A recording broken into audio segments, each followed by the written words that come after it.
Hello दोस्तों, नमस्कार। मैं विनोद कुमार आप सभी का स्वागत करता हूं जागृति ऑनलाइन क्लासेस के अंदर। तो चलिए स्टार्ट करते हैं। आज हम एक नया टॉपिक स्टार्ट करेंगे जिसका नाम है मानव जनन तंत्र, यानी जनन तंत्र की बात करेंगे। रिप्रोडक्टिव सिस्टम, जनन तंत्र।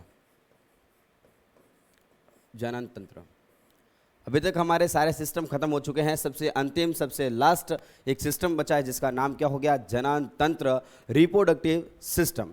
सबसे पहले बात करेंगे इस जनन का मतलब क्या होगा। रिप्रोडक्टिव सिस्टम,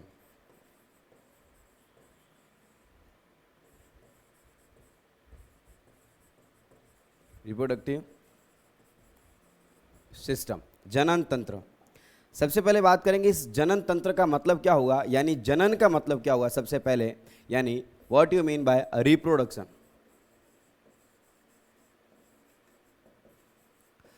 सबसे पहले बात करेंगे इस रिप्रोडक्शन का मतलब क्या हुआ, तो सुनना बड़े आराम से। स्टार्ट करते हैं। कौन सा वाला सिस्टम? जनन तंत्र यानी रिप्रोडक्टिव सिस्टम। जनन का मतलब क्या हो गया? कोई भी है ये भाई साहब, ये भाई साहब हैं।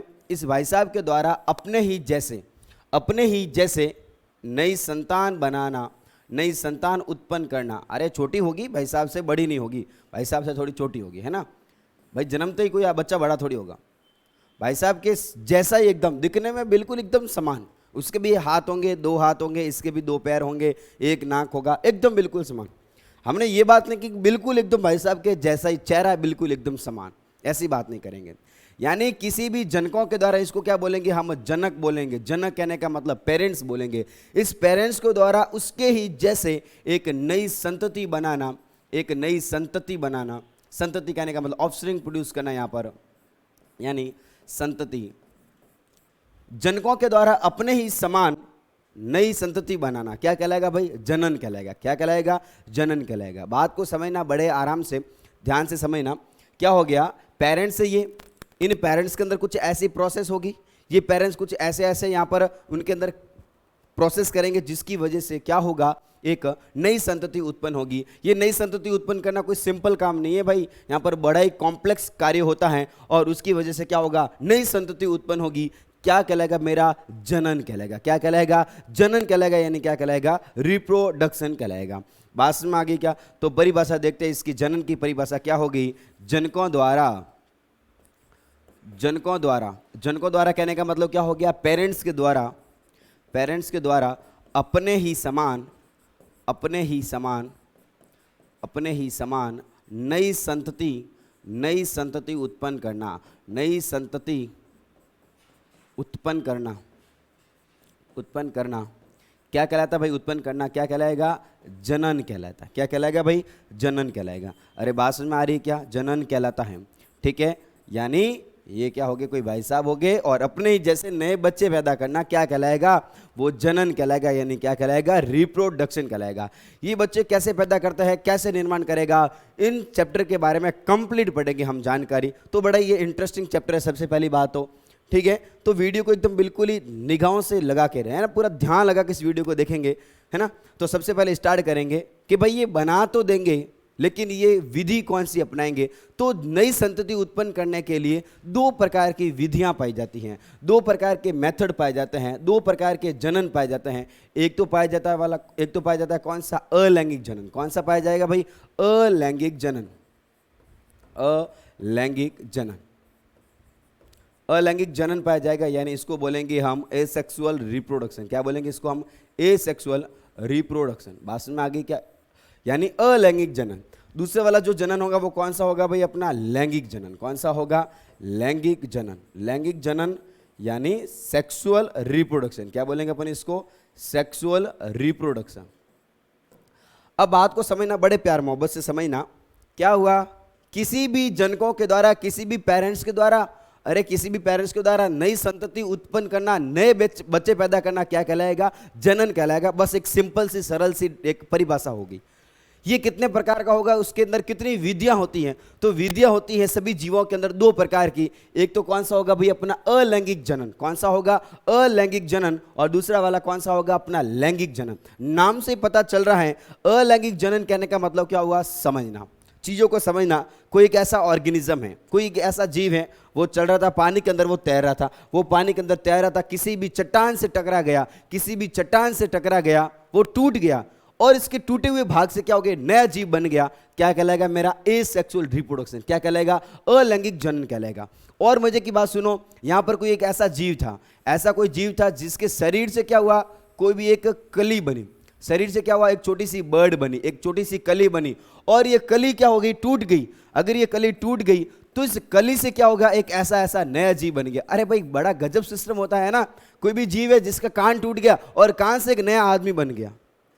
ऐसा जो प्रोसेस होगा जिसके अंदर न भाई साहब होंगे, न भाभी जी होंगे, कुछ भी नहीं होंगे, न मेल फीमेल कुछ भी नहीं होगा, और उनके बीच में कुछ भी नहीं होगा, फिर भी क्या हो गया, यहाँ पर नया जीव बन गया। ऐसा जो जनन होगा वो क्या कहलाएगा, मेरा एसेक्सुअल रिप्रोडक्शन कहलाएगा, यानी अलैंगिक जनन कहलाएगा। बात तो समझ में आ गई क्या?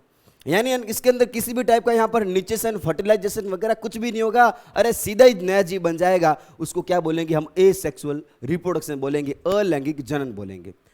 बात समझ में आ गई क्या? अब ऐसा किस में होगा, अब असेक्सुअल रिप्रोडक्शन किसे बोलेंगे, वह जनन जिसमें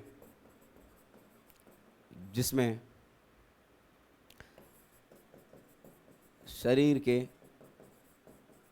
किसी भाग से नए जीव की उत्पत्ति होती है, नए जीव की उत्पत्ति होती है। शरीर का कोई भी भाग हो गया, वो टूट गया, अगर वो टूट गया, जीव भी पूरा अगर कोई टूट गया, टकरा गया, चट्टान से टकरा गया, दो भाग में टूट गया, नया जीव बन गया। यानी ये कोई जीव था, वो टकराया, वो किसी पत्थर से टकराया और क्या हो गया, दो अलग अलग भाग के अंदर बन गया, और जो टूटे हुए जो भाग थे उसे क्या हो गया, नया जीव बन गया। इस टाइप का रिप्रोडक्शन क्या कहलाएगा, एसेक्सुअल कहलाएगा, यानी अलैंगिक जनन कहलाएगा। ये बस इतना ही समझो। किसमें पाया जाएगा, ये बैक्टीरिया के अंदर पाया जाएगा, बैक्टीरिया के अंदर पाया जाएगा, हाइड्रा के अंदर पाया जाएगा। ऐसे बहुत सारे एग्जाम्पल हैं, हम इसके बारे में बिल्कुल भी चर्चा नहीं करेंगे, क्योंकि जो किताब के अंदर दे रखा है केवल और केवल सेक्सुअल रिप्रोडक्शन के बारे में, लैंगिक जनन के बारे में। लैंगिक जनन क्या होगा, लैंगिक जनन नाम से ही पता चल रहा है, इसको क्या बोलेंगे हम, सेक्सुअल रिप्रोडक्शन बोलेंगे। इसमें क्या होगा, मेल फीमेल, भाई साहब और भाभी जी, ये क्या बनेंगे दोनों आपस में, यानी जो मेल होगा वो मेल क्या बनाता है, शुक्राणु, मेल क्या बनाएगा, शुक्राणु बनाता है, यानी स्पर्म बनाता है। और जो फीमेल है वो फीमेल क्या बनेगी भाई, यहाँ पर अंडाणु बनाएगी। क्या बनाएगी, अंडाणु बनाएगी। अरे अंडाणु और शुक्राणु आपस में मिलेंगे, जब अंडाणु शुक्राणु आपस में मिलेंगे और तीसरा वाला बच्चा बनेगा, ठीक है। जब मेल और फीमेल के शुक्राणु और अंडाणु जब आपस में मिलते हैं, एक नया बच्चा उत्पन्न होता है। क्या कहलाएगा, मेरा सेक्सुअल रिप्रोडक्शन कहलाएगा। क्या कहलाएगा, सेक्सुअल रिप्रोडक्शन कहलाएगा। यानी परिभाषा क्या हो गई, यानी वह जनन, ठीक है, इसको अच्छे से लिखते हैं ना। बात में आगे क्या, यानी लैंगिक जनन की बात करेंगे। लैंगिक जनन कहने का मतलब क्या हो गया, इंग्लिश वाले इसको क्या बोलते हैं प्यार मोहब्बत से, सेक्सुअल रिप्रोडक्शन। क्या बोलेंगे इसको, सेक्सुअल रिप्रोडक्शन बोलते हैं ना। तो क्या हो गया, वह जनन जिसमें नर द्वारा उत्पन्न, जिसमें नर युग्मक, देखो नर युग्मक क्या बनाता है, शुक्राणु। नर युग्मक को क्या बोलते हैं हम, शुक्राणु बोलते हैं। नर युग्मक शुक्राणु तथा मादा युग्मक, और मादा युग्मक क्या होगा भाई, अपना अंडाणु। क्या होगा, अंडाणु। अब युग्म कहने का मतलब क्या हो गया, गैमेट, यानी जिसमें male gamete sperm and female gamete ovum आपस में क्या करेंगे, निश्चित करके एक नए जीव की उत्पत्ति करती हैं। क्या बोलेंगे इसको, सेक्सुअल रिप्रोडक्शन बोलेंगे। और ए सेक्सुअल के अंदर न यहाँ पर मेल होगा न फीमेल होगा, न यहाँ पर स्पर्म बनेंगे न ओवम बनेंगे। अरे सीधे ही बॉडी से किसका निर्माण हो जाएगा, नए जीव का निर्माण हो जाएगा। ऐसा रिप्रोडक्शन क्या कहलाएगा, मेरा ए सेक्सुअल कहलाएगा। लेकिन इसमें क्या होगा, जिसमें शुक्राणु और अंडाणु आपस में, वह जनन जिसमें नर युग्मक शुक्राणु तथा अंडाणु आपस में निश्चित होकर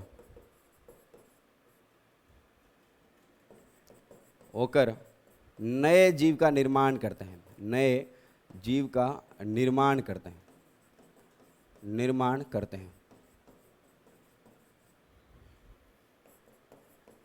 ऐसा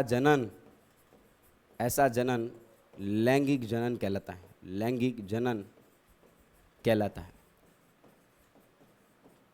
कहलाता है। बात समझ में आ गई क्या? यहाँ पर ध्यान देना कि जो मेल हैं, जो भाई साहब है, वो भाई साहब क्या बनाते हैं? स्पर्म। क्या बनाते हैं? स्पर्म बनाते हैं। स्पर्म कहने का मतलब शुक्राणु। क्या बनाते हैं? शुक्राणु बनाते हैं। कैसे बनेंगे हम इसके बारे में आगे चर्चा करेंगे। कौन बनाता है शुक्राणु आगे देखेंगे। और जो फीमेल हैं, फीमेल कहने का मतलब क्या हो गए? यानी जो महिला हैं, जो भाभी जी हैं, वो क्या बनाते हैं? ओवम। क्या बनाते हैं? ओवम बनाते हैं। यानी क्या बनाते हैं? अंडाणु। क्या बनाएंगे भाई? अंडाणु बनाएंगे। ये अंडाणु, ये स्पर्म होगा, ऐसा होगा, स्पर्म ऐसा होगा। अंडाणु कैसा होगा? गोल होगा। जब आपस में मिलेंगे एक नया भतीज तैयार हो जाएगा, जिसको क्या बोलेंगे हम? जिसको क्या बोलेंगे हम? इसको युग्मनज बोलेंगे। क्या बोलेंगे अपन? इसको युग्मनज बोलेंगे, यानी जाइगोट बोलेंगे, जाइगोट बोलेंगे। ठीक है, इसको बोलेंगे युग्मक। युग्मक, जब युग्मक युग्मक आपस में मिल जाएंगे क्या कहलाएगा? युग्मनज कहलाएगा। क्या कहलाएगा? युग्मनज कहलाएगा। गैमेट गैमेट आपस में मिलते हैं तो क्या कहलाएगा? जाइगोट कहलाएगा। क्या कहलाएगा? जाइगोट कहलाएगा। अरे बात समझ में आ गई क्या? जनन किसे बोलेंगे? हाँ, सभी बताएंगे। जनन किसे बोलेंगे? यानी क्या हो गया? वह प्रक्रिया जिसके अंदर क्या होगा? जनकों के द्वारा, पेरेंट्स के द्वारा नई संतान उत्पत्ति की जाएगी अपने ही जैसे। बिल्कुल, हाँ, ध्यान देना, ये बात वेरी वेरी इंपॉर्टेंट। अपने ही जैसे। अपने जैसे का मतलब क्या हो गया? सकल सूरत में अपने जैसे नहीं, वो उसकी संरचना के अंदर अपने जैसे एक संतान की उत्पत्ति करे। क्या कहलाएगा? जनन कहलाएगा। जनन कितने प्रकार के? 2 प्रकार के। कौन कौन सा हो गया भाई? सेक्सुअल रिप्रोडक्शन, एसेक्सुअल रिप्रोडक्शन, यानी लैंगिक जनन, अलैंगिक जनन। अलैंगिक जनन का खेल तो आपको पता है, बड़ा ही मजेदार खेल होता है। यानी कहीं भी भाग में टकराया, टूटे हुए भाग से भी नया जीव बन गया, शरीर के अंदर छोटी सी एक कली बनी, एक छोटी सी बर्ड बनी। बर्ड कहने का मतलब क्या हो गया? हमारे बॉडी के अंदर पिंपल्स होते हैं ना, उस पिंपल से जैसे एक छोटी सी स्ट्रक्चर बनी, वो धीरे धीरे बड़ी होगी, वो टूट गई, नया जीव तैयार हो गया, है ना? कितनी खतरनाक व्यवस्था होगी उसमें। और सेक्सुअल रिप्रोडक्शन के अंदर, लैंगिक जनन के अंदर क्या होगा कि यहाँ पर मेल गैमेट, फीमेल गैमेट दोनों आपस में मिलेंगे। अरे मादा युग्मक यानी अंडाणु, male gamete, female male gamete यानी कौन सा? अपना शुक्राणु। दोनों अंडाणु और शुक्राणु जब आपस में मिलते हैं एक नया जीव बनाते हैं, और जिसको इस प्रक्रिया वाला जनन कहलाएगा। वो क्या कहलाएगा भाई? यहाँ पर लैंगिक जनन कहलाएगा। यानी क्या कहलाएगा? सेक्सुअल रिप्रोडक्शन कहलाएगा। इतनी बात समझ में आ गई होगी। तो आगे चलते हैं, हम बात करेंगे यहाँ पर प्यूबर्टी की बात करेंगे। सबसे पहले क्या, ये सारी चीजें तो ठीक चल रही हैं, कोई बात नहीं, लेकिन ये प्रोसेस कब बनना स्टार्ट हो जाएगी? ये शुक्राणु और अंडाणु बनना हमारे शरीर के अंदर कब स्टार्ट होगा? अरे जन्मते ही तो शुक्राणु बनना, अंडाणु बनना स्टार्ट होगा नहीं, है ना? एक कोई एज आएगी, और इस एज के अंदर क्या होगा? शरीर के अंदर ऐसा वृद्धि विकास होगा, चेंजेस आएंगे, है ना? हम सभी के अंदर चेंजेस आते हैं। एक ऐसी एज आती है, एक ऐसी उम्र आती है जिसके अंदर क्या होगा? अलग अलग प्रकार का चेंजेस आ जाते हैं। हम खुद भी अचंभित रह जाते हैं कि ऐसा क्या हो रहा है, ये क्या हो गया। उस एज को क्या बोलेंगे हम? यौवना आरंभ बोलेंगे। क्या बोलेंगे अपन इसको? यौवनारंभ बोलेंगे। यौवनारंभ कहने का मतलब इसको इंग्लिश वाले बोलते हैं प्यूबर्टी। क्या बोलेंगे? इसको प्यूबर्टी बोलेंगे। प्यूबर्टी कहने का मतलब क्या हो गया? यौवना आरंभ हो गया। ये यौवना आरंभ दोनों में आते हैं। ऐसी बात नहीं है कि ये मेल के फीमेल के अंदर अलग, मेल के अंदर आते हैं केवल, फीमेल के अंदर नहीं आते। नहीं भाई, ये दोनों के अंदर आते हैं। और इस चैप्टर को पढ़ने में बिल्कुल भी शर्म नहीं करनी चाहिए। हमें जानकारी लेनी है, सही सटीक जानकारी लेनी है इस चैप्टर के बारे में। हमारा टारगेट, हमारा मकसद यही रहेगा कि आप तक सही सटीक जानकारी आप तक पहुंचाई जाए, और जो समाज के अंदर फैली भ्रांतियां और जो अपवाद है उसको दूर किया जाए, और आप एक समस्त, उसको क्या बोलते हैं हम? जिम्मेदार नागरिक की तरह एक व्यवहार करें। बात समझ में आ गई क्या आपको? है ना? तो हम क्या करते हैं, यहाँ पर कुछ कुछ चेंजेस आते हैं। चेंजेस कहने का मतलब परिवर्तन आते हैं। एक ऐसी उम्र आती है जिसके अंदर व्यक्ति के अंदर, एक बच्चे के अंदर परिवर्तन आते हैं। उस अवस्था को क्या बोलेंगे हम? प्यूबर्टी बोलेंगे। यानी प्यूबर्टी कहने का मतलब क्या हो गया? यौवनारंभ हो गया। ये यौवनारंभ मेल में भी आते हैं, फीमेल भी आती है ना? नर में, मादा में, दोनों में आती है ना? इसको क्या बोलेंगे हम? नर बोलेंगे, यानी मेल। इसको क्या बोलेंगे हम? मादा बोलेंगे। ठीक है, मादा बोलेंगे। दोनों के अंदर परिवर्तन आते हैं। अब सुनना, ये जो परिवर्तन होंगे वो परिवर्तन मेल में कब आएंगे? मेल में आएंगे जब वो बच्चा, जब वो लड़का कितने साल का था? वो 13 से 15 साल का था, 15 वर्ष का था, तब उसके अंदर चेंजेस आना स्टार्ट हो गए। अरे कोई ज़्यादा एक्टिव होगा तो उसके अंदर 13 साल भी आ जाएगा, और जिसके हार्मोन वगैरह कम बनेंगे उसके लेट आएगा, 15 साल का होगा है ना तब आएगा। फीमेल के अंदर क्या होगा, ये परिपक्व ज़्यादा होते हैं, इनके अंदर परिपक्वता जल्दी आ जाती है। ये जब 12 साल की होते हैं ना, 12 साल की जो बच्चियाँ 12 साल की हो जाती है उनके अंदर ऐसे कुछ चेंजेस आने लग जाते हैं। एक एज आती है, उसको एज को क्या बोलेंगे हम, प्यूबर्टी बोलेंगे। अब कौन कौन से चेंजेस आएंगे हम आगे डिस्कस करेंगे।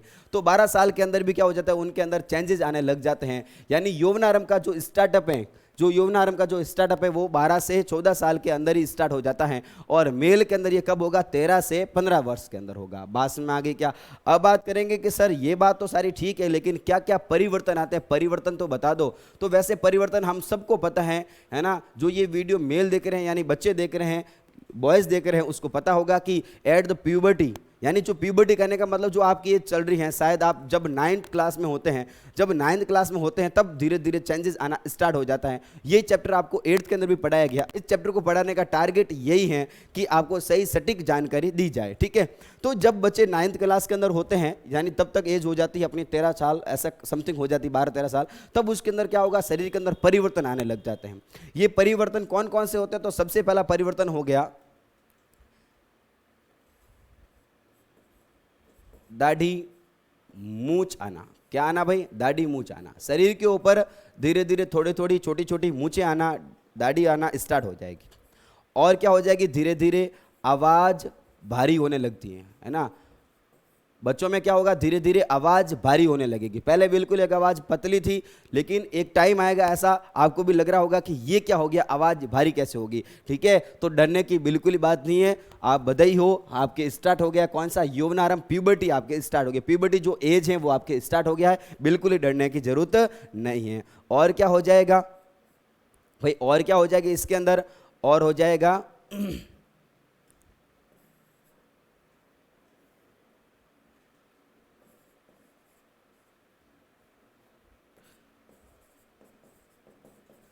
प्यूबिक क्षेत्र में, प्यूबिक क्षेत्र में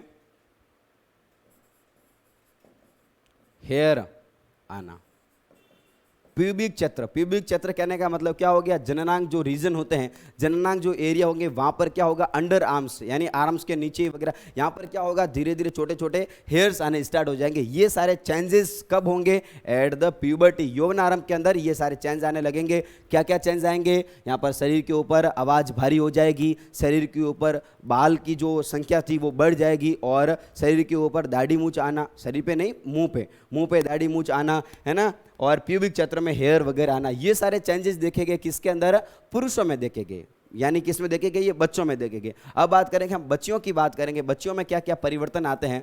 तो बच्चियों में परिवर्तन क्या क्या आते हैं, और बच्चियों की परिवर्तन की जो एज होगी वो कितनी होगी, 12 से 14 साल, 12 से 14 वर्ष के अंदर क्या आ जाती है, उनके प्यूबर्टी एज स्टार्ट हो जाती हैं। अब उनके अंदर क्या क्या परिवर्तन आते हैं तो समझते हैं। सबसे पहला जो परिवर्तन हो गया वो क्या हो गया, आवाज़ कैसी हो जाएगी, पतली हो जाती है। आवाज़ कैसी हो जाती है, पतली, वैसे ही पतली होती हैं, ठीक है। तो आवाज़ क्या हो जाती है, पतली हो जाती हैं। हेयर ग्रो, हेयर ग्रो कहने का मतलब क्या हो गया, शरीर के ऊपर बालों का आना, यानी जो प्यूबिक जो क्षेत्र होते हैं, शरीर के पूरे शरीर के ऊपर बालों का आना केवल और केवल मेल में पाया जाएगा, लेकिन जो प्यूबिक जो एरिया पाए जाते हैं उनके ऊपर हेयर का आना, हेयर आना।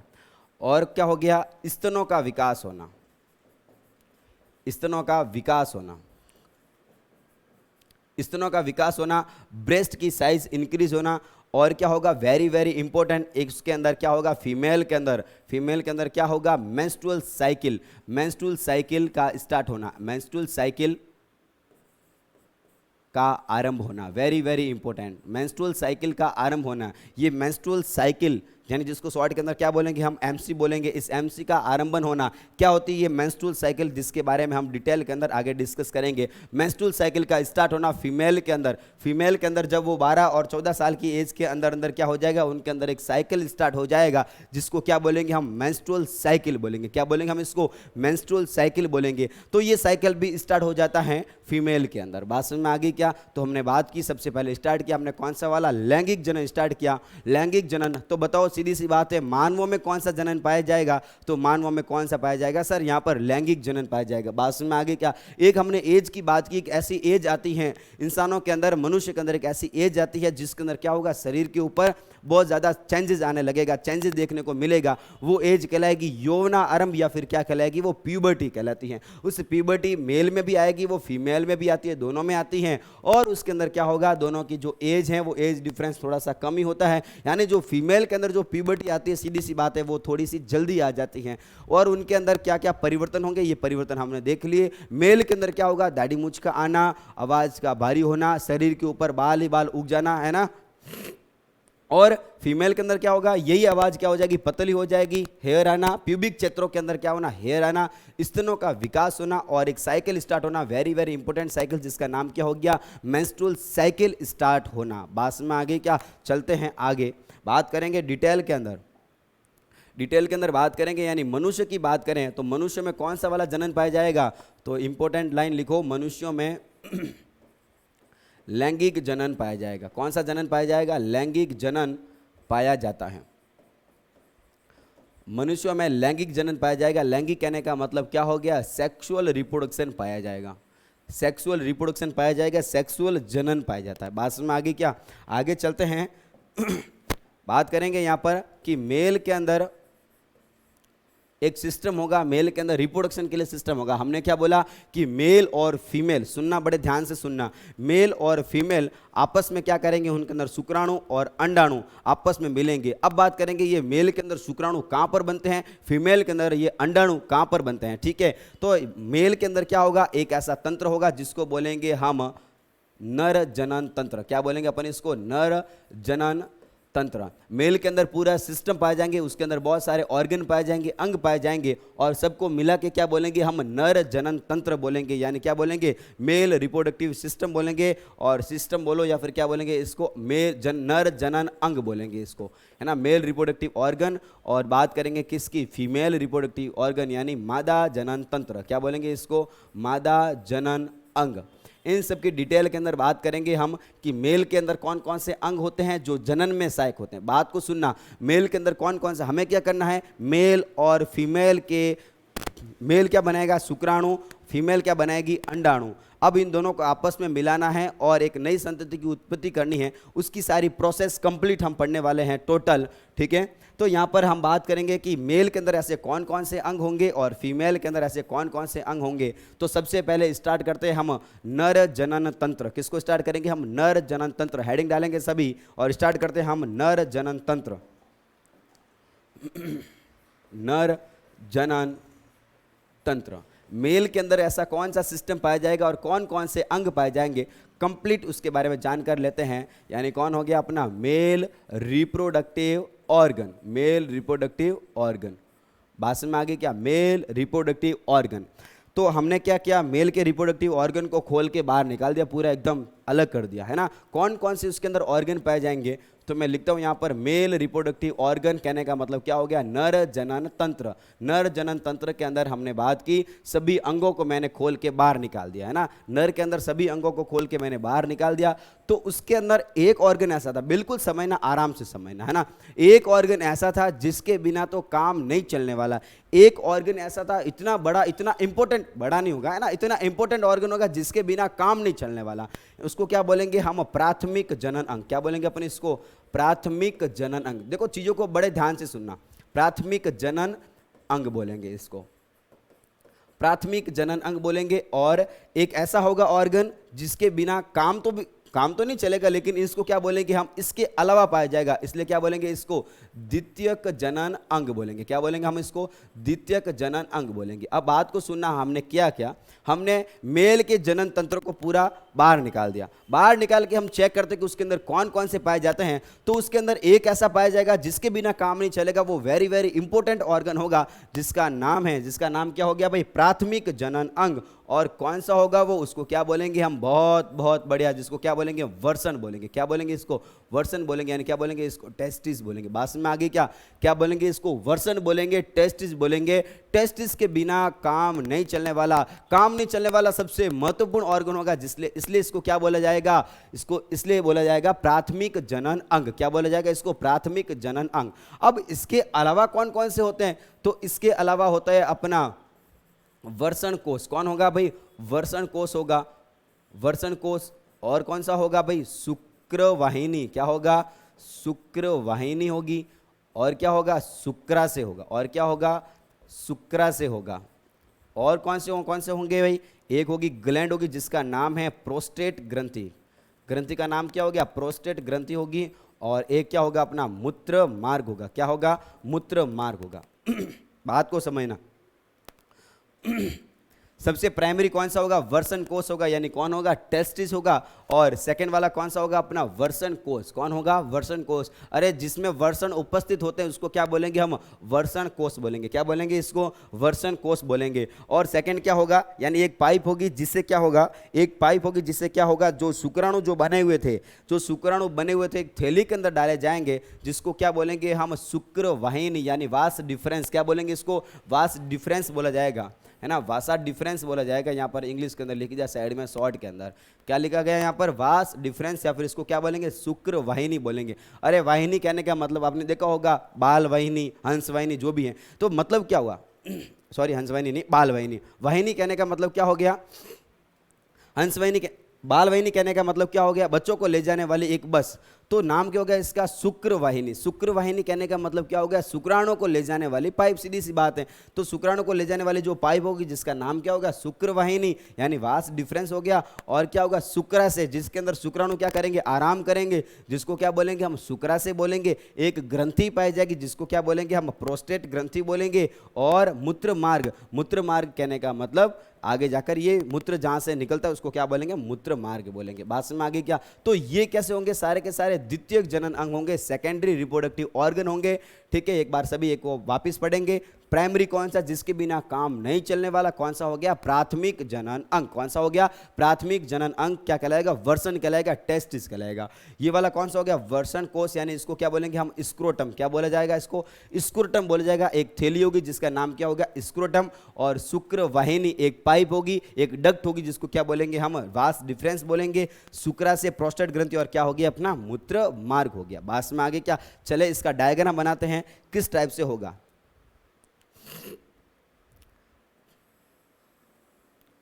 तो ये क्या होगी भाई? थैली हो गई, एक थैली होगी, एक पाउच, एक स्ट्रक्चर होगी, जिसके अंदर क्या होंगे? टेस्टिज होंगे। जिसके अंदर क्या होंगे? टेस्टिज होंगे। टेस्टिज कहने का मतलब कौन होंगे यहाँ पर? वर्षण होंगे। कौन होंगे? वर्षण होंगे। और वर्षण के ऊपर यहाँ पर एक डक्ट पाई जाएगी। देखो, दोनों टेस्टिस के बारे में यहाँ पर नहीं बताया जाएगा, एक टेस्टिस के बारे में बताता हूँ मैं। यहाँ पर एक पाइप्स होगी, वो पाइप्स इस टाइप से खुलेगी आगे।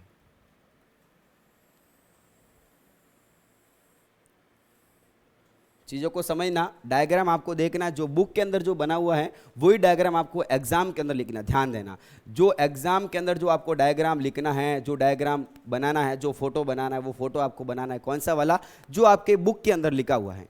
ठीक है, जो बुक के अंदर लिखा हुआ है वही डायग्राम आपको बनाना है। यहाँ पर मैं एक सिंपल डायग्राम बनाने की कोशिश करता हूँ।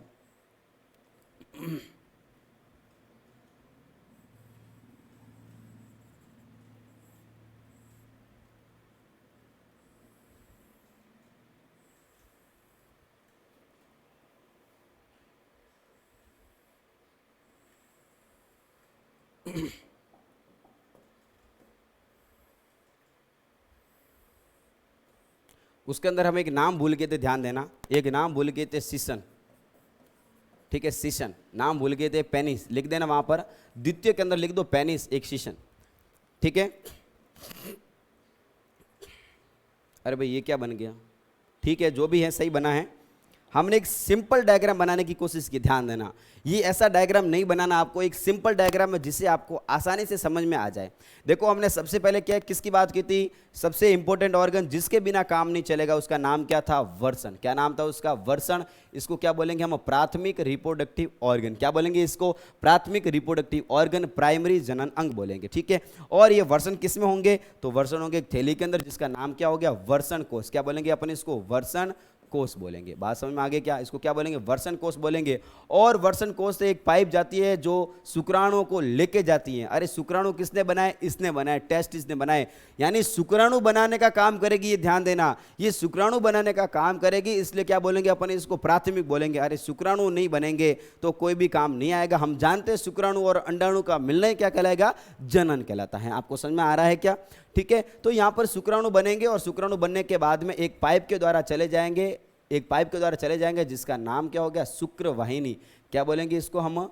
शुक्रवाहिनी बोलेंगे। क्या बोलेंगे इसको? शुक्रवाहिनी बोलेंगे, यानी वास डिफरेंस बोलेंगे, वासा डिफरेंस बोलेंगे।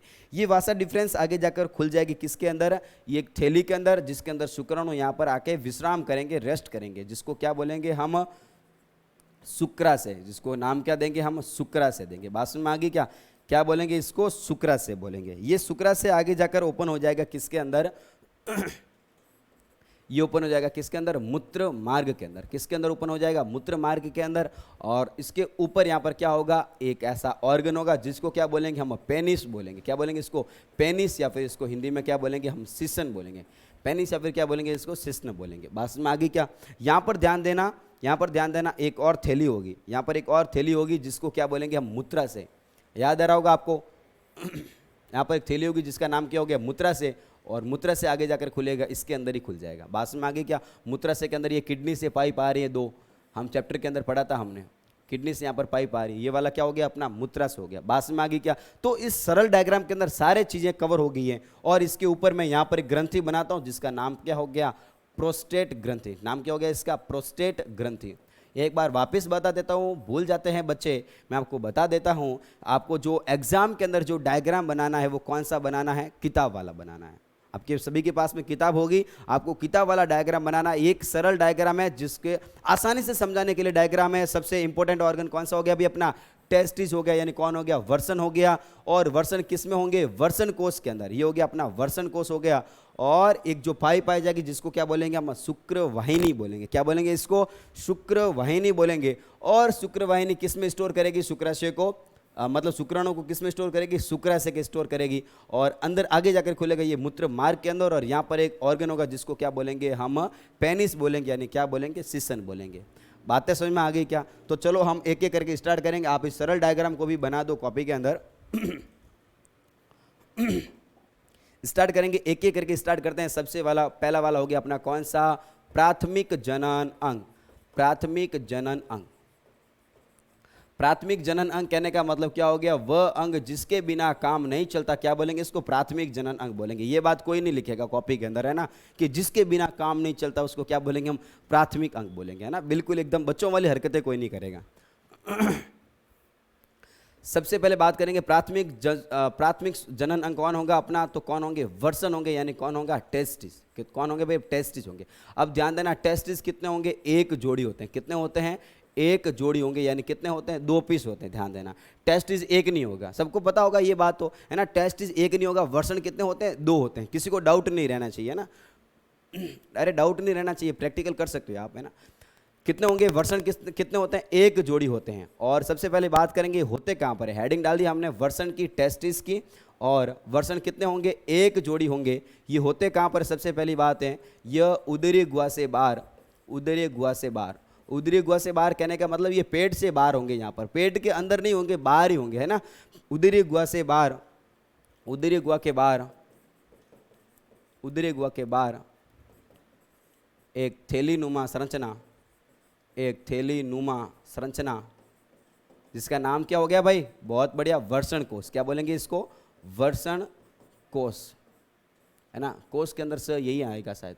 वर्षण कोष में स्थित होते हैं। किस में स्थित होंगे भाई? अपने वर्षण कोष में स्थित होंगे, यानी स्क्रोटम के अंदर ये लोकेटेड होते हैं। स्क्रोटम के अंदर लोकेटेड होते हैं, स्थित होते हैं। योग्य भाई अपने टेस्टिस। और टेस्टिस कितने होंगे? एक जोड़ी। एक जोड़ी कहने का मतलब कितने पीस हो गए अपने? 2 पीस हो गए। कहां पर स्थित होंगे? अपने वर्षण कोष में। ये क्या हो गया? वर्षण कोष हो गया। बात में आगे क्या? कहां पर होंगे? अपने वर्षण कोष के अंदर स्थित होंगे, यानी स्क्रोटम के अंदर ये स्थित होंगे। अब बात समझते हैं इसकी इंपॉर्टेंट संरचना। कहां पर होंगे ये? उदरी गुहा में। उदरी गुहा के बाहर एक थैली नुमा संरचना में वर्षण कोश में उपस्थित होते हैं या स्थित होते हैं। बात समझ में आगे क्या? अब इसकी संरचना की बात करेंगे, फिर उसके बात करेंगे कार्य की, ये करता क्या है, ऐसा क्या करेगा जिसको हम बोलेंगे सबसे महत्वपूर्ण अंग बोलेंगे, प्राथमिक अंग बोलेंगे। तो सुनना, इसकी हम संरचना की बात करेंगे, वर्षण की संरचना।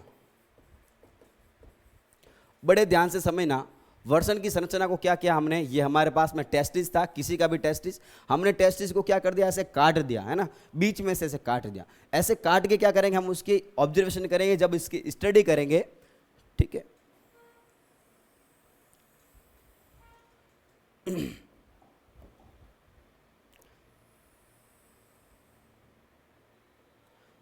बड़े ध्यान से सुनना, इस वर्षण के ऊपर लेयर्स पाई जाएगी, वर्षण के ऊपर लेयर्स पाई जाएगी, आवरण पाया जाएगा, ठीक है। वर्षण के ऊपर आवरण पाया जाएगा और वर्षण के अंदर छोटे छोटे लोब्स पाए जाएंगे। क्या पाए जाएंगे? छोटे छोटे ऐसे लोब्स पाए जाएंगे। वर्षण को हमने काट के देखा, सुनना बड़े प्यार से सुनना, एकदम आराम से सुनना। वर्षण को मैंने काट के देखा, ऐसे ऐसे काटा मैंने, वर्षण को काट के देखा, तो इसके अंदर बहुत सारे ऐसे लोब्स पाए जाते हैं, जिसको बोलता हूं मैं टेस्टिकुलर लोब्यूल्स। क्या बोलूंगा मैं इसको?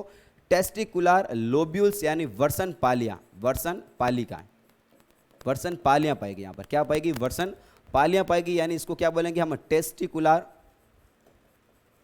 Testicular lobules. क्या बोलेंगे अपन इसको? टेस्टिकुलर लोब्यूल्स बोलेंगे। वेरी वेरी इंपॉर्टेंट, सुनना। वर्षण को जब हमने काट के देखा तो वर्षण की चारों ओर लेयर्स पाई जाएगी, ठीक है। ट्यूनिका अल्बुजिनिया, जिसका नाम क्या हो गया? ट्यूनिका अल्बुजिनिया। चलो लिख दो इसको भी, क्या बोलेंगे इसको? ट्यूनिका अल्बुजिनिया, ट्यूनिका अल्बुजिनिया, यानी वर्षण की जो लेयर्स पाई जाएगी वर्षण के चारों ओर, अरे वर्षण के चारों ओर जो लेयर्स पाई जाएगी, जिसको क्या बोलेंगे हम? ट्यूनिका अल्बुजिनिया बोलेंगे। और ध्यान देना, वर्षण के अंदर वर्षण की पालिकाएं पाई जाएगी, लोब्स पाए जाएंगे, जिसको क्या बोलेंगे हम? वर्षण पालियां बोलेंगे। और यहां पर जो वर्षण पालियां होगी उसके अंदर छोटी छोटी छोटी छोटी ब्लड की वेसल्स आएगी।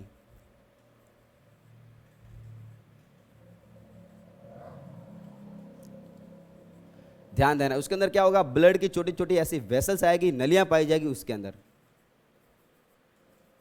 जिसका नाम क्या हो गया? वेरी वेरी इंपॉर्टेंट, ध्यान देना, जिसका नाम हो गया सोमनीफेरस ट्यूब्यूल्स। जिसका नाम क्या हो गया? सोमनीफेरस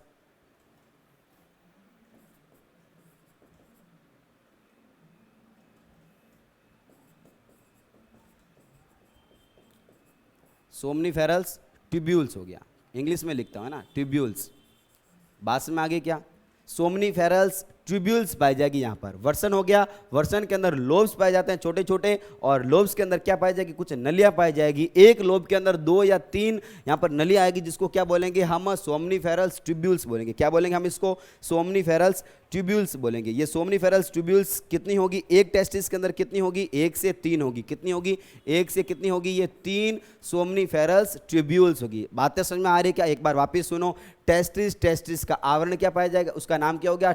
यानी नाम क्या हो गया? Tunica albuginea. नाम क्या हो गया इसका? ट्यूनिका एल्बुजिनिया हो गया, जिसके अंदर लोब्स पाए जाएंगे, जिसको क्या बोलेंगे हम? वर्षण पालिका। क्या बोलेंगे इसको? वर्षण पालिकाएं बोलेंगे। एक वर्षण पालिका के अंदर कुछ ट्यूब्यूल्स आती हैं, कुछ नलिका आती है, जिसका नाम क्या हो गया? सोमेनीफेरस ट्यूब्यूल्स। अरे क्या बोलेंगे इसको? सोमेनीफेरस ट्यूब्यूल्स। एक बार वापस बोलेंगे सभी, हाँ बहुत बढ़िया। क्या बोलेंगे इसको? सोमेनीफेरस ट्यूब्यूल्स बोलेंगे।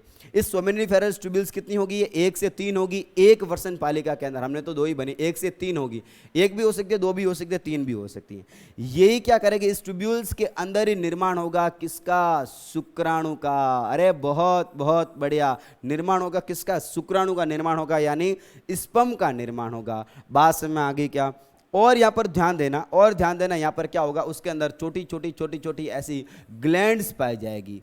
टेस्टिकुलर लोब्यूल्स के अंदर ऐसी छोटी छोटी ग्लैंड्स पाई जाएगी, जिसका नाम है लैडिंग सेल्स। क्या बोलेंगे इसको अपन? लैडिंग्स कोशिका। क्या बोलेंगे अपन इसको? लैडिंग कोशिका बोलेंगे। बात में आगे क्या? ये लैडिंग कोशिका क्या करेगी? हार्मोन बनाने का काम करेगी। क्या बनाने का काम करेगी? हार्मोन बनाने का काम करेगी, जिसका नाम है टेस्टोस्टेरॉन हार्मोन। क्या नाम है इसका? Testosterone hormone. बात में आगे क्या, यानी हमने बात की थी ग्रंथियों की। जब बात की थी तो हमने देखा था जो वर्सन होगा, जो टेस्टिस होगा, एक हार्मोन बनाएगा। कौन सा वाला? Testosterone hormone. कौन सा वाला हार्मोन भाई? यहां पर टेस्टोस्टेरोन हार्मोन। तो बात आपको समझ में आ गई होगी कि वो टेस्टोस्टेरोन हार्मोन रियल में कौन बनाता है, तो वो कौन बनाएगा? अपना लैडिंग कोशिका बनाएगी, लैडिंग सेल बनाने का काम करेगी। बात में आ गई क्या? अब यहां पर क्या होगा कि ये जो डक्ट है आपस में मिलकर बहुत सारा ऐसा गुच्छा बना देती हैं, झुंड बना देती हैं, नलियों का बहुत सारा ऐसा झुंड बना देती हैं, एकदम पूरा हाईली पैकेज होगी। और पैकेज होने के बाद में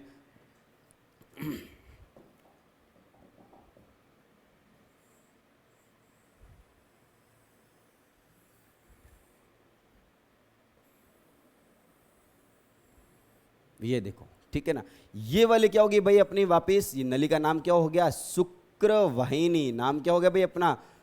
शुक्रवाहिनी, यानी वास डिफरेंस। नाम क्या हो गया इसका? Vas deferens. बात समझ में आ गई क्या? अरे टेस्टिस की संरचना समझ में आ गई। सबसे पहला पॉइंट, टेस्टिस कितने होंगे? एक जोड़ी होंगे सर, 2 पीस होंगे, है ना, 2 पीस, 2 ही होंगे भाई सबके, एक किसी के नहीं होगा, है ना, चेक कर लेना कितने होंगे भाई, 2 होते हैं। देखो सुनो, अगली बात क्या होगी? वर्षण होते कहां पर है? तो वर्षण एक थैलीनुमा संरचना, उदरी गुहा से बाहर, पेट से बाहर होंगे, यानी एक थैलीनुमा संरचना जिसका नाम क्या हो गया? वर्षण कोष में स्थित होंगे। और क्या हो गया? इसकी संरचना को जब काट के देखते हैं, तो वर्षण के चारों ओर जो आवरण पाया जाएगा जिसका नाम क्या हो गया? ट्यूनिका अल्बुजिनिया। देखो सुनना, बड़े आराम से सुनना, इसकी लेयर्स का नाम क्या हो गया? ट्यूनिका अल्बुजिनिया। जब वर्षण को ऐसे हम काट के देखते हैं तो उसके अंदर मुझे लोब्स दिखाई दिए, ऐसे मुझे बहुत सारे लोब्स दिखाई दिए जिसका नाम क्या हो गया? Testicular lobules. क्या बोलेगा मैं इसको? टेस्टिकुलर लोब्यूल्स, यानी वर्षण पालिकाएं। अरे छोटी छोटी उसके अंदर ऐसे पालियां होगी, जिसलिए क्या बोलेंगे इसको? टेस्टिकुलर लोब्यूल्स बोलेंगे, यानी वर्षण पालियां बोलेंगे। अब सुनो, यहां पर क्या होगा? वर्षण पालियों के अंदर छोटी छोटी ऐसी नलियां आएगी जिसका नाम क्या हो गया? सोमेनिफेरस ट्यूब्यूल्स। वेरी वेरी इंपॉर्टेंट, नाम क्या हो गया इसका? सोमेनिफेरस ट्यूब्यूल्स हो गया। ये सोमेनिफेरस ट्यूब्यूल्स करेगी क्या? ये सोमेनिफेरस ट्यूब्यूल्स शुक्राणु बनाने का काम करेगी। और इस सोमेनिफेरस ट्यूब्यूल्स के बीच बीच में कुछ ग्लैंड पाई जाएगी, छोटी छोटी ग्रंथियां पाई जाएगी जिसका नाम हो गया लेडिंग सेल्स पाई जाएगी। उसका नाम क्या हो गया? लेडिंग सेल्स पाई जाएगी। ये लेडिंग सेल क्या करेगी? हार्मोन बनाने का काम करेगी। हार्मोन का नाम क्या हो गया? Testosterone hormone. तो बताओ ओवरऑल टेस्टिस का काम क्या हो गया? ओवरऑल वर्षण का काम क्या हो गया? अरे बहुत बढ़िया सर, एक तो ये क्या करेगी? शुक्राणु बनाती है, दूसरा क्या होगा? एक हार्मोन बनाती है। बातें समझ में आ गई क्या? एक क्या बनाएगी? ये शुक्राणु बनाएगी, दूसरा क्या बनाएगी? हार्मोन बनाएगी। बातें समझ में आ गई होगी। लिखते हैं इसके कार्य। तो कार्य क्या हो गया भाई? टेस्टिस का कार्य क्या हो गया? वेरी वेरी इंपॉर्टेंट, क्या हो गया? यानी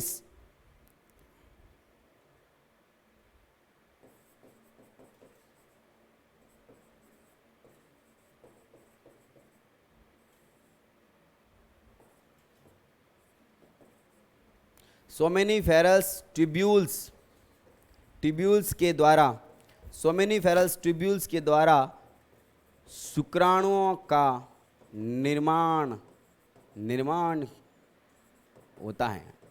यानी ओवरऑल काम किसके हो रहा है भाई? टेस्टिस के हो रहे हैं। टेस्टिस के अंदर अगर पूछे तो किसने बनाई? सोमेनिफेरस ट्यूब्यूल्स ने बनाई। किसने बनाई? सेमिनिफेरस ट्यूब्यूल्स ने बनाई। यानी इसको क्या बोलेंगे हिंदी में? क्या बोलेंगे? शुक्र नलिका, है ना। क्या बोलेंगे इसको? शुक्र नलिका बोलेंगे। शुक्र नलिका के द्वारा क्या हुआ? उसने बनाई, यानी शुक्राणु का निर्माण किया।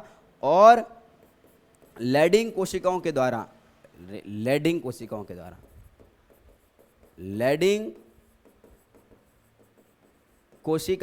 इंपॉर्टेंट बात, लैडिंग कोशिका द्वारा नर हार्मोन बोलेंगे भाई इसको, नर हार्मोन टेस्टोस्टेरोन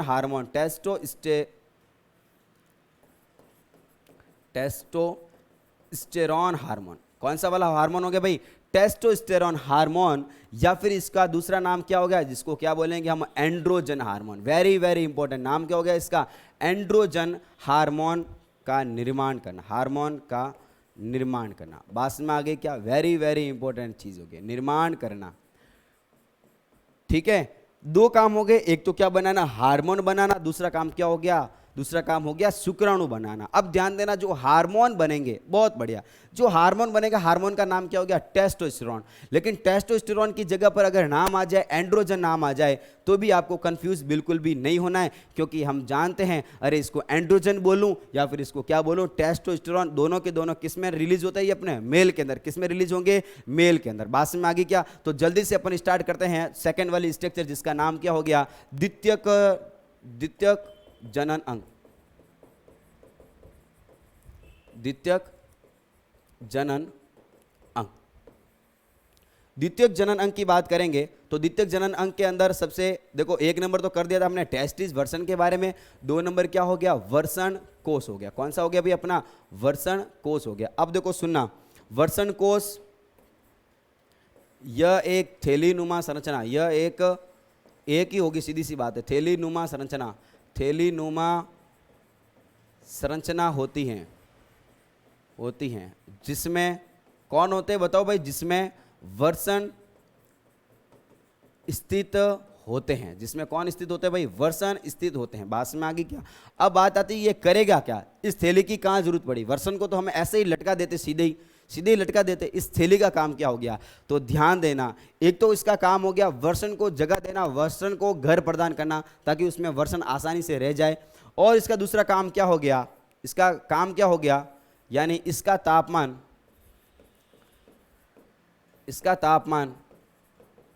शरीर के तापमान से 2 से 2.5 डिग्री सेंटीग्रेड क्या होगा? इसमें कम होगा। क्या होगा? कम होता है। कम रखना ये रखती है, ठीक है ना? कम रखना, जो कि शुक्राणु निर्माण के लिए आवश्यक है।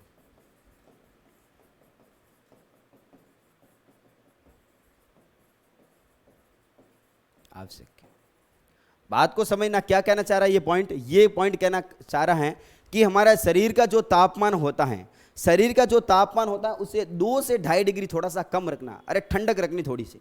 अगर ठंडक नहीं रखी, कम नहीं रखा, तो शुक्राणु का निर्माण नहीं होगा। शुक्राणु निर्माण करने के लिए शरीर से तापमान से 2 से 2.5 डिग्री वर्षण का तापमान कम होना चाहिए। 2 से 2.5 डिग्री वर्षण का तापमान कम होना चाहिए, तभी क्या बनेंगे? शुक्राणु बनेंगे। और ये कम रखने का काम कौन करेगा? अपना वर्षण कोष करेंगे। बात में आगे क्या? ये पॉइंट बड़ा ही इंपॉर्टेंट पॉइंट है, ठीक है? Very very important point. इसको कई बार पूछा गया नीट के एग्जाम के अंदर, या बहुत सारे एग्जाम के अंदर पूछा गया कि वर्षण कोष का मुख्य काम क्या हो गया? वर्षण कोष का मुख्य काम क्या हो गया? शरीर के तापमान को 2 से 2.5 डिग्री कम रखना, शरीर के तापमान को 2 से 2.5 डिग्री कम रखना, जो कि शुक्राणुओं के निर्माण के लिए बहुत बहुत आवश्यक होता है। बात में आगे क्या? ठीक है, आगे चलते हैं। अगली वाली संरचना, थर्ड संरचना, यानी कौन सी वाली? अपनी शुक्रवाहिनी। क्या हो गया? शुक्रवाहिनी, यानी इसको क्या बोलेंगे हम? वासा डिफरेंस। क्या बोलेंगे इसको? वासा डिफरेंस बोलेंगे, ठीक है? अब ये पाइप होगी, नलिका होती है, यह नलिका जो कि शुक्राणुओं को वर्षण से शुक्राशय तक पहुंचाती है। बात में आगे क्या? आपको ये क्या हो गया भाई? वर्षण हो गए। उस वर्षण के अंदर क्या बने? शुक्राणु बने, टेस्टिस के अंदर यहाँ पर स्पर्म बने, और एक पाइप होगी जो क्या करेगी? यहाँ पर शुक्राशय होगा, उस शुक्राशय के अंदर पहुंचाने का काम करेगा। अब ये नली नहीं होगी तो क्या होगा? अब ये नली नहीं होगी तो शुक्राणु यहाँ पर नहीं पहुंचेगा, सीधी सी बात है। तो इसका काम क्या हो गया? शुक्राणुओं को इस तक पहुंचाने का काम करेगी। बात में आगे क्या? चलो ठीक है, बहुत बहुत बढ़िया। अगली बात करेंगे, संरचना की बात करेंगे। अगली संरचना कौन सी होगी? शुक्राशय। कौन सी होगी? शुक्राशय।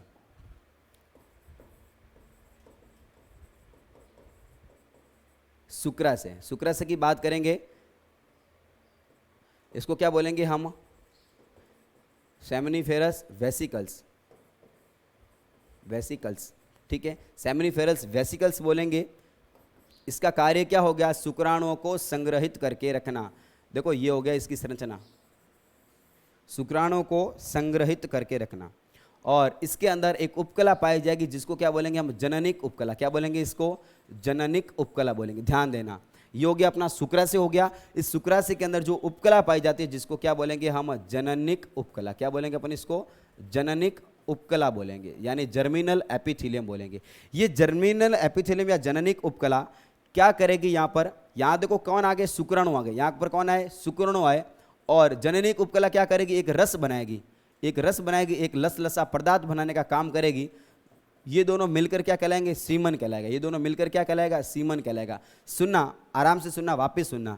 इसकी दीवार के अंदर एक इस टाइप की उपकला पाई जाती हैं, इस टाइप की कोशिकाएं पाई जाती हैं जो करेगी क्या, जो यहाँ पर जननिक उपकला कहलाएगी और एक लसलसा पदार्थ का निर्माण करेगी। ये लसलसा पदार्थ शुक्राणुओं के अंदर मिल जाएगा और शुक्राणुओं के अंदर मिलने के बाद में क्या करेगा, ये शुक्राणुओं को गति प्रदान करने का काम करेगा।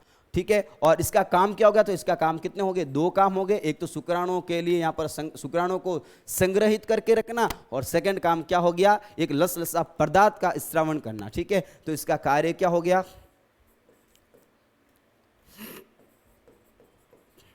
इसमें शुक्राणुओं का संग्रहण होता है। ठीक है, शुक्राणु यहां पर क्या करेंगे, रेस्ट करेंगे, है ना। जब तक इसको जरूरत नहीं पड़ेगी तब तक वहां पर ये रेस्ट करेंगे शुक्राणु। इसकी दीवारों में बताओ भाई, इसकी दीवारों में कौन सी उपकला पाई जाती हैं, जननिक उपकला। कौन सी उपकला पाई जाती हैं, जननिक उपकला पाई जाती है। एकदम बिल्कुल आराम आराम से समझना। उसकी दीवारों में कौन सी उपकला पाई जाती है, जननिक उपकला पाई जाती है। इसकी दीवारों में जननिक उपकला पाई जाती हैं, पाई जाती हैं, जो कि लसलसा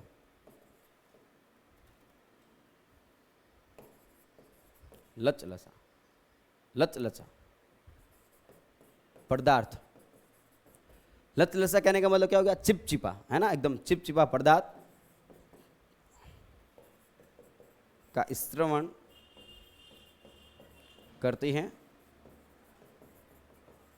जो कि शुक्राणुओं को गति प्रदान करते हैं, शुक्राणुओं को गति प्रदान करते हैं, है ना। अब आगे समझें कि शुक्राणुओं को गति कहाँ पर जरूरत पड़ेगी। ठीक है, तो शुक्राणु दौड़ते हैं, इतना मतलब एकदम बहुत ज़्यादा फुल दौड़ते हैं, शुक्राणु बहुत गजब दौड़ते हैं ना।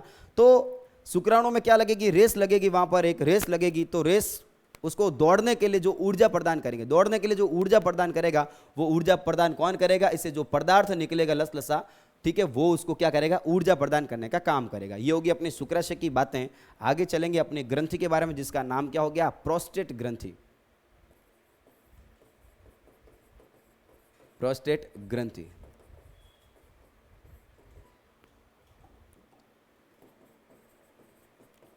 यह एक द्रव स्रावित करती है, द्रव स्रावित करती है। इसका जो द्रव होगा वो द्रव कैसा होगा भाई, चिपचिपा होगा। कैसा होगा, एकदम चिपचिपा होगा। ठीक है, यह द्रव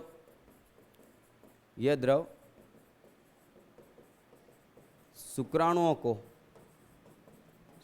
को गति प्रदान करेंगे। इस द्रव का काम क्या हो गया, शुक्राणुओं को गति प्रदान करना। ठीक है, गति प्रदान करना। बात में आगे क्या, यानी जो सेमिनिफेरल्स वेसिकल्स, जो शुक्राशय के अंदर जो द्रव बना, ऐसा कैसा द्रव बनाने का काम करेगा कौन, यहाँ पर प्रोस्टेट ग्रंथि करेगी। और प्रोस्टेट ग्रंथि क्या करेगी, एक द्रव बनाने का काम करेगी, जो क्या करेगी, शुक्राणुओं को गति प्रदान करने में हेल्प करेगी। बात में आगे क्या।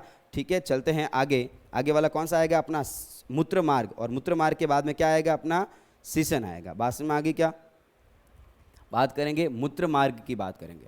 मूत्र मार्ग, मूत्र मार्ग। अब मूत्र मार्ग ध्यान देना, यहाँ पर क्या हुआ, सेमिनिफेरल्स वेसिकल्स, सेमिनिफेरल्स वेसिकल्स, और यहाँ पर ऊपर कौन होगा, ऊपर कौन होगा, ध्यान देना, बहुत बहुत बढ़िया। ऊपर कौन होगा, मूत्राशय। अरे मूत्राशय का यहाँ पर इसका कोई लेना देना नहीं होगा, ध्यान देना। मूत्राशय का जनन तंत्र के साथ में कोई लेना देना नहीं होगा, लेकिन हाँ इतनी बात है कि जो यहाँ पर जो पाइप्स पाई जाती हैं, जो शुक्राणुओं के लिए जो पाइप पाई जाएगी उसी के अंदर मिलती है यहाँ पर एक पाइप। ये वाला कौन सा था? मूत्र मार्ग। याद आ रहा होगा आपको, मूत्र मार्ग बोलेंगे, यानी इसको क्या बोलेंगे हम? यूरेथ्रा बोलेंगे। ये मूत्र मार्ग यहाँ पर खुल जाता है, इसके अंदर खुल जाता है, और ये क्या बनाता है? एक मूत्र मार्ग बनाने का काम करेगा। और ये आगे किस में खुलेगा? मूत्र जनन छिद्र के अंदर। यहाँ पर जो छिद्र होगा जिसका नाम क्या हो गया? मूत्र जनन छिद्र, जिसका नाम क्या हो गया? मूत्र जनन छिद्र हो गया। यानी मूत्र मार्ग यानी क्या होगा? यानी अपना क्या हो गया? यूरिनरी ब्लैडर, यानी मूत्र से की एक नलिका खुलेगी इस मार्ग के अंदर और शुक्राणु की खुलेगी इस मार्ग के अंदर। कहने का मतलब मूत्र के लिए, यूरिन के लिए और शुक्राणुओं के लिए, दोनों के लिए रास्ता होगा वो एक ही होगा, अलग अलग रास्ते नहीं होंगे। ठीक है, फीमेल भी अलग अलग होंगे, ध्यान देना। ठीक है, बस इसके बारे में कुछ भी लिखने की जरूरत नहीं है। एक रास्ता प्रदान करेंगे, एक मार्ग प्रदान करेंगे शुक्राणुओं के लिए और किसके लिए? मूत्र के लिए। चलो लिख देते हैं इसके बारे में। यह शुक्राणुओं के लिए तथा मूत्र के लिए एक मार्ग होता है। क्या होगा? एक मार्ग होता है। यह आगे किस में खुलेगा? मूत्र जनन छिद्र में खुलेगा। किस में खुलेगा? मूत्र जनन छिद्र में खुलता है। बात में आगे क्या? आगे जाकर किस में खुलेंगे? ये मूत्र जनन छिद्र में खुलता है। अरे बातें समझ में आ गई क्या? देखो ये क्या हो गया? अपना मूत्र मार्ग हो गया। मूत्र मार्ग किस में खुला? इस वाले पाइप में खुला। ठीक है, इस पाइप में खुला, जिसको क्या बोलेंगे हम? मूत्र मार्ग खोलेंगे, मूत्र मार्ग बोलेंगे। और यहाँ पर जो शुक्राणु थे वो शुक्राणु आगे आकर इसमें मूत्र मार्ग के अंदर खुलेंगे। यानी शुक्राणु तथा मूत्र के लिए, दोनों के लिए ये एक ही मार्ग होगा। आगे बात करेंगे वेरी वेरी इंपॉर्टेंट स्ट्रक्चर, जिसका नाम क्या हो गया? सीसन। क्या बोलेंगे अपन इसको? सीसन बोलेंगे। ठीक है ना। अगली वाली स्ट्रक्चर क्या होगी अपनी? सीसन, जिसको क्या बोलेंगे हम? पेनिस बोलेंगे। क्या बोलेंगे अपन इसको? पेनिस बोलेंगे। यह उत्थानशील ऑर्गन होगा। देखो सुनना, यह उत्थानशील मैथुनांग होगा। उत्थानशील कहने का मतलब क्या होगा? जब ये उत्थानशील नहीं होगा तो इसकी, जब ये कैसा होगा? रिलैक्स होगा, तब उसकी साइज कितनी होगी? छोटी होगी। लेकिन जब ये उत्थानशील होगा उसकी साइज बड़ी हो जाएगी। ऐसा ऑर्गन जिसके अंदर उत्थान, यानी उत्थान कहने का मतलब क्या हो गया? जिसकी साइज इंक्रीज या डिक्रीज होती रहती है, उसको, ऐसे ऑर्गन को क्या बोलेंगे हम? उत्थानशील ऑर्गन बोलेंगे, मैथुनांग बोलेंगे। ठीक है, तो ये कैसा होगा? यह उत्थानशील मैथुनांग होगा। इसको क्या बोलेंगे हम? उत्थानशील मैथुनांग बोलेंगे। मैथुनांग कहने का मतलब क्या हो गया? जो मैथुन की क्रिया में, जो संभोग की क्रिया में क्या करेंगे? हेल्प करेंगे, इसलिए क्या बोलेंगे? इसको मैथुनांग कहते हैं। इसलिए उत्थानशील मैथुनांग होता है। ठीक है, यह विशिष्ट प्रकार के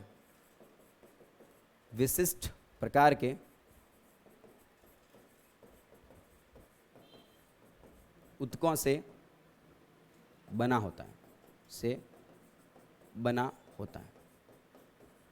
उसके अंदर कुछ ऐसे विशिष्ट प्रकार के ऊतक पाए जाते हैं, जिसकी वजह से क्या होगा? इसके अंदर उत्थानशील यानी एक्साइटमेंट की यहां पर क्षमता पाई जाती है। ठीक है, कार्य क्या हो गया इसका? Very very important. इसका कार्य क्या हो गया? इसका कार्य ये हो गया कि शुक्राणुओं को, सुनना, शुक्राणुओं को फीमेल की वेजाइना तक पहुंचाने में कार्य करेगा। शुक्राणुओं को अगर वेजाइना में डालना है, मादा की वेजाइना में डालना है, तो वहां पर कौन हेल्प करेगा? पेनिस हेल्प करेगा। बात में आगे क्या? यानी कार्य क्या हो गया इसका? शुक्राणुओं को, बहुत बहुत बढ़िया, शुक्राणुओं को मादा की योनि तक, योनि कहने का मतलब क्या हो गया? वेजाइना। यानी क्या हो गया भाई? इसको क्या बोलेंगे हम? वेजाइना। ठीक है, वेजाइना तक पहुंचाने का कार्य करता है। इसका काम क्या हो गया? यानी फीमेल के अंदर जो स्पर्म जाएंगे, आगे हमें क्या करनी पड़ेगी? निषेचन कराना पड़ेगा, फर्टिलाइजेशन कराना पड़ेगा। तो फर्टिलाइजेशन के अंदर क्या होगा? शुक्राणु और अंडाणु मिलेंगे, तभी तो क्या होगा? निषेचन होगा। तो यहां पर क्या होगा? इसका काम क्या हो गया? यानी शुक्राणु को, शुक्राणु किसमें बने? मेल में। फीमेल में क्या बने? अंडाणु। तो शुक्राणु को डालना किसके अंदर? फीमेल के अंदर। तो फीमेल में डालने के लिए कौन होगा? एक ऑर्गन होगा, जिसका नाम क्या हो गया? पेनिस हो गया। और ये पेनिस उत्थानशील ऑर्गन होगा। उत्थानशील कहने का मतलब क्या हो गया? ये क्या करेगा? उसके अंदर विशिष्ट प्रकार के टिश्यू पाए जाएंगे, जिसके अंदर क्या होगा? इसके अंदर फैलने और सिकुड़ने की क्षमता पाई जाती हैं। बात समझ में आगे क्या? ये हो गया हमारा नर जनन तंत्र पूरा कंप्लीट हो चुका है। नेक्स्ट क्लास के अंदर हम स्टार्ट करेंगे फीमेल जनन तंत्र और ये प्रोसेस रिप्रोडक्शन की कैसे प्रोसेस होगी, कैसे जनन की क्रियाएं होगी और कैसे बच्चे का निर्माण होगा, कैसे भ्रूण का निर्माण होगा और आगे जाकर कैसे प्रसव की प्रक्रिया होगी, डिलीवरी जो अकाउचमेंट है वो कैसे होगा। ओके, आपको क्या करना है, पूरी वीडियो को समझदारी के साथ में देखना है। देखने के बाद में उसको अच्छे ढंग से नोट करना है। जो भी हमने एक एक लाइन लिखी है वो सारी महत्वपूर्ण लाइन है। उन सब लाइन को आप क्या करेंगे, कॉपी के अंदर नोट्स के अंदर उतारेंगे, लिखेंगे सभी, ठीक है। उसके बाद में आप क्या करना है, सरसरी नजरों से जो लिखाया हुआ है उसको एक बार समझने की कोशिश करनी है। आशा करेंगे आपको ये वीडियो पसंद आया होगा। ओके, वीडियो को देखने के लिए आप सभी का बहुत बहुत धन्यवाद।